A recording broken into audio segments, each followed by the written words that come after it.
welcome to Ozarks by Road. I'm Marshall, and I'm here with my father, Dana Deree, to talk about a couple of locations in northwest Arkansas that he thinks are worth visiting.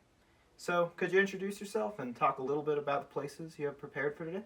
Sure. My name is Dana Deree. I, among other things, have been a history and a government teacher, and I'm really interested in Arkansas history.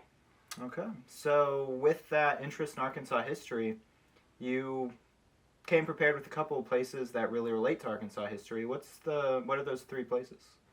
Sure. So, while a lot of people might not know it, Northwest Arkansas played a pivotal role in the Civil War. There were two big battles that influenced that. One was in Prairie Grove, and one was in Pea Ridge. And then there was also a battle that made a big difference right here in Fayetteville, known as the Battle of Fayetteville. Okay, so what can college students like me go see to learn about these sites?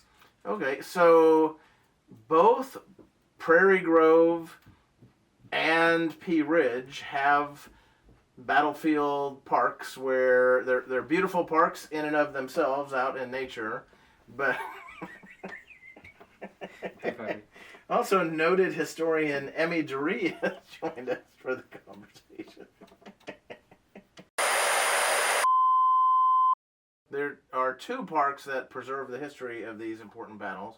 One is the Pea Ridge National Military Park, and the other is a state park in Prairie Grove, which preserves the memory of that important battle. And then right here in Fayetteville, right off of College Avenue, right next to the county courthouse, is what was known as Headquarters House. It was built in 1853.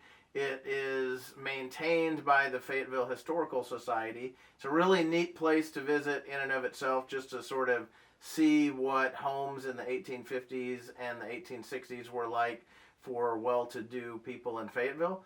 But also, that location played an important role in the Battle of Fayetteville itself. Because this was on the periphery for the Union, it was very lightly defended by the Union. It was actually, Fayetteville itself was defended by what was known as the 1st Arkansas Cavalry and the 1st Arkansas Infantry. Both of these units were made up of Union supporters from Northwest Arkansas. So we think a lot about Arkansas being a Confederate state, but especially in our part of the state, there were a lot of Union sympathizers.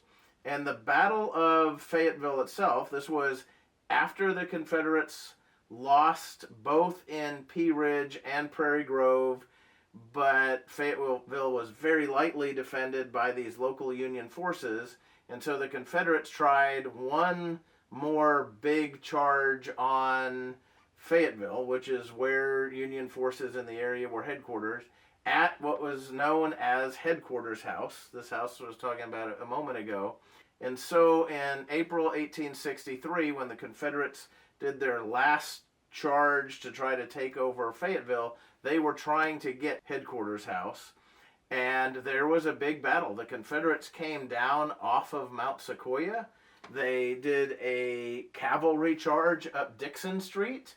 You can still see at least one bullet hole in the back door of Headquarters House.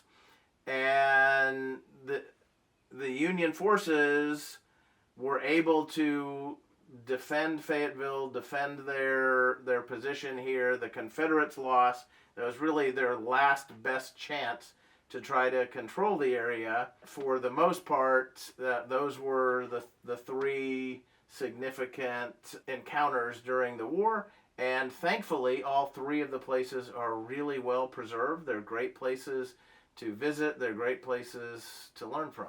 For my last question, why do you think it's important to learn this history? It's something of a stereotype to say that those who don't know history are doomed to repeat it, but I think it's really true. I think that today we have forces who, in our politics, who want us to deny history, who want us to deny the suffering that slavery caused, that segregation caused, who sometimes seem to be really itching for even violence between Americans. I've just finished reading a book about Fayetteville and the Civil War, and it talks about what a beautiful modern city this was for the times right before the Civil War, and how it was turned into a complete smoldering. The city we live in, Fayetteville, was turned into a smoldering ruin for something that should have been entirely preventable. And so I think it's important for us to learn from history, to remember the values that make America what it is, what it should be, what it can be, and that it's right there. I mean, it is a walk from campus to go to headquarters house. It's a short drive to go to the battlefields in Prairie Grove and Pea Ridge. And at least for me, it really helps me to keep my commitment to democracy, to our country, to our founding values. All right, that's a great answer. Thank you for joining me today. This has been Ozarks by Road. I'm Marshall. This is Dana Deree. Thanks for watching.